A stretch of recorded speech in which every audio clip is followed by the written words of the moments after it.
It may be Caitlin Clark to the Olympic roster after all.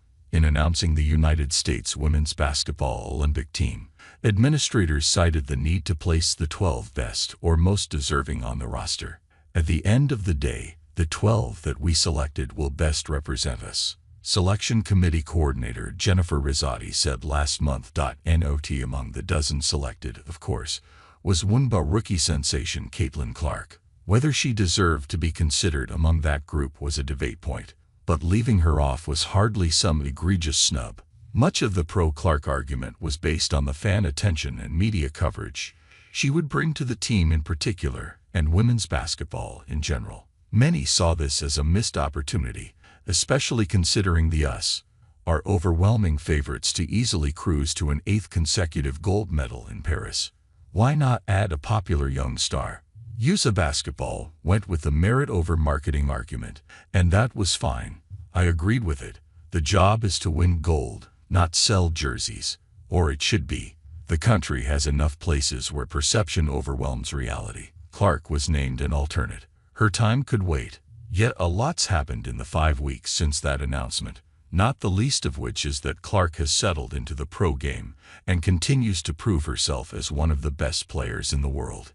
In her 11 WNBA games before reports broke that she would be left off the Olympic roster, Clark averaged 15.6 points and 6.4 assists while shooting 35.7% from the floor and 29.7% from three-point range.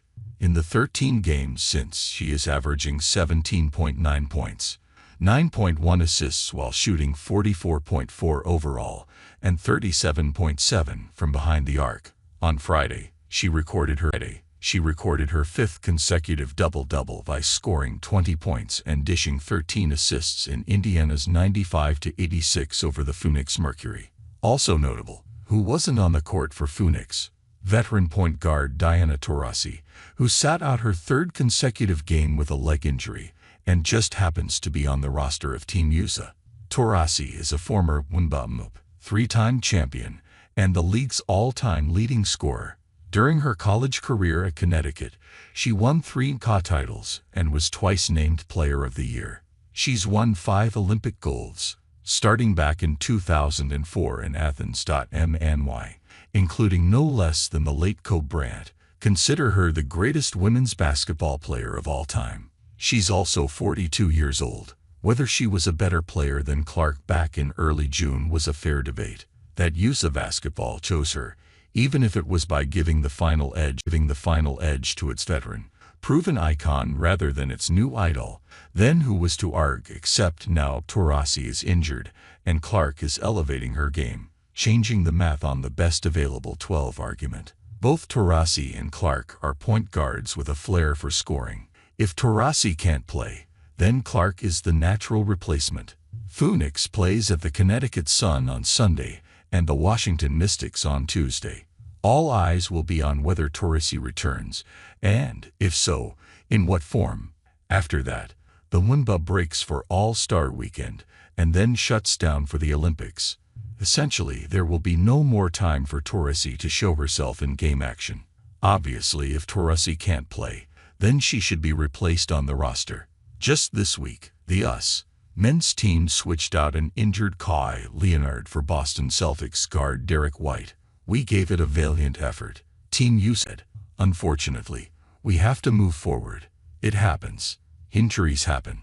Hill noted that part of the consideration was what was best for Leonard and his WNBA team, the Los Angeles Clippers, and that's with the season still months away, not on hiatus. Taurasi's leg injury is undisclosed, so recovery time is unknown. Earlier this month, she missed another game due to back soreness. Taurasi is the ultimate competitor, but time is undefeated. The deadline to call up an alternate such as Clark is 48 hours before the start of the Olympic tournament, which in this case is July 28 when Spain tips off against China. That means the cutoff is less than 2 weeks away. Honestly, no disappointment, Clark said when she didn't make the initial team. It just gives me something to work for. It's a dream. Hopefully, one day I can be there. Hopefully, when 4 years comes back around, I can be there. It might not take 4 years. If USA Basketball is going to, rightfully, lean on the principle of sending the best of the best without consideration for anything but basketball. Then, if Taurasi doesn't return to the court in top form, how can it claim that a recovering 42-year-old, fresh off a second injury this month and some prolonged downtime, is better than an alternate that is currently